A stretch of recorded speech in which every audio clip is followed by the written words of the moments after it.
why is OCD misunderstood?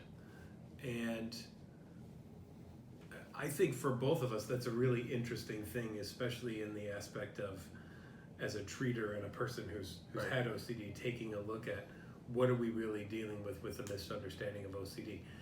I'd be interested in asking you first about that. As someone who has OCD, who's eventually gone and told people you have OCD, what are some of the things that you've heard from people who say, oh, well, that must mean you wash your hands a lot, or something like that? I think it's the standard symptomology of OCD is typically harm-based, where people have fears that something bad will happen to them if they don't do something. Yeah. And I think that's what's really misunderstood, is people think OCD is defined by the compulsion, the safety-seeking action, versus the intrusive thought, image, or urge that makes people want to seek a safety-seeking behavior, right? So I think just disclosing those obsessional thoughts, that's what's typically misunderstood.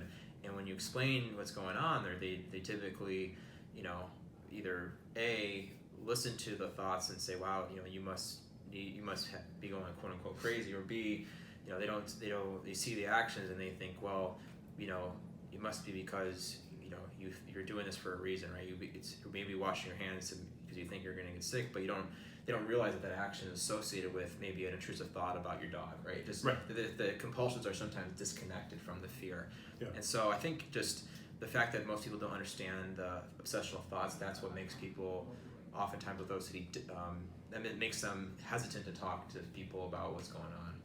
Sure, and what I've seen a lot too from patients is the embarrassment level of it. Right. And maybe they've even told a therapist once, and that therapist, who isn't a specialist in OCD, had such a off-putting reaction to it that they thought, man, if even a therapist thinks that I'm way out there, everyone else in the world is really going to think that I'm way out there.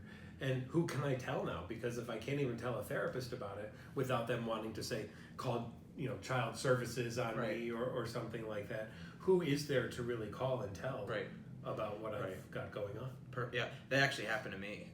Where when I went to treatment, the third clinician I talked to, I had a lot of the taboo intrusive thoughts that people with OCD have, and she basically like, are you sure you don't really want to do that? And it just, that question, because she didn't understand it, actually made me so much worse, because my anxiety would spike and I didn't know how to manage my thoughts at that time, so I would just consistently engage in compulsions. Yeah. Right. So I would consistently seek reassurance, asking people if I was like a freak, basically, and for my family, they're like, "Why do you keep asking me this?" I would consistently spend time searching online trying to disprove the thoughts, because, the clinician just thought I was out. Like she thought that meant I was going to do something, right? Mm-hmm. And I just because of that was in a really, really bad place. So seeing the clinician who just didn't understand it actually made me much worse. I think another piece on that, and I like what you said about talking to your family, it's so misunderstood by family. They're like, why do you keep asking me these same questions? Or why do you keep doing these behaviors over and over again? They don't get it either. Right. And I think sometimes it's because, too, there's generational gaps. Mm-hmm. So, for example, when, talking to my family, there's folks who, were from the era where mental health was never an issue, right? It was never talked about. And so, when you start talking about things, they typically just try to, shift the conversation, or they try to just, give you some very broad answer that doesn't necessarily help. So I think that's... Just stop thinking about it, right? Or something along those lines. Yeah, exactly. Mm-hmm. Exactly. Yeah. So, but I think, too, it's why is it so misunderstood?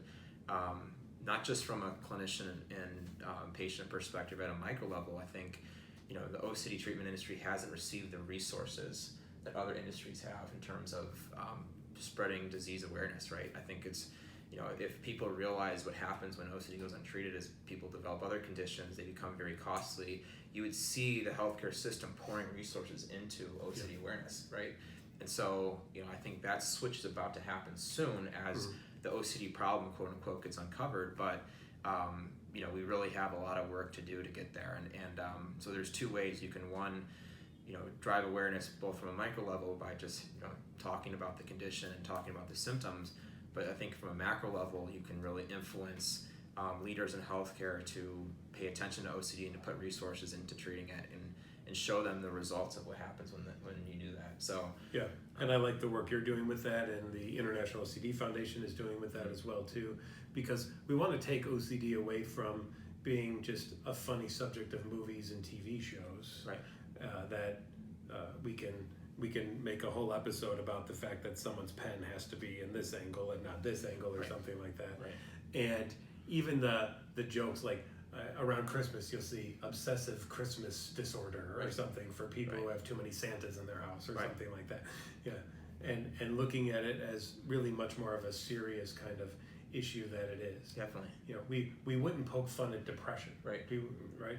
Yeah. And I would think if there's shows about depression, they're dramas. Really, they're not really humorous or something. So we wouldn't poke fun at PTSD. If you would say, oh, you know, you had something traumatic, oh, I'm so PTSD, people would be outraged, right? Yeah. And so and there was a comedian who did that actually on Saturday Night Live, and Really? that came back to really haunt him and everything. Right. A lot of people got on him about it too. Right. So it seems that we've decided it's okay that some things get made fun of and other things don't, unfortunately.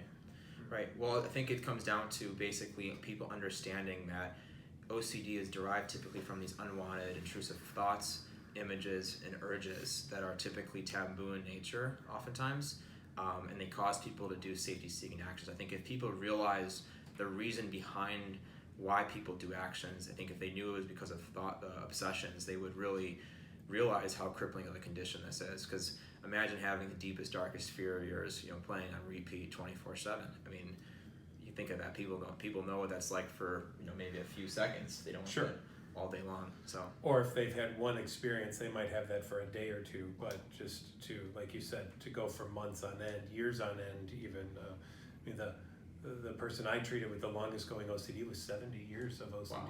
He was tortured with it. Yeah. So it's incredible. Yeah.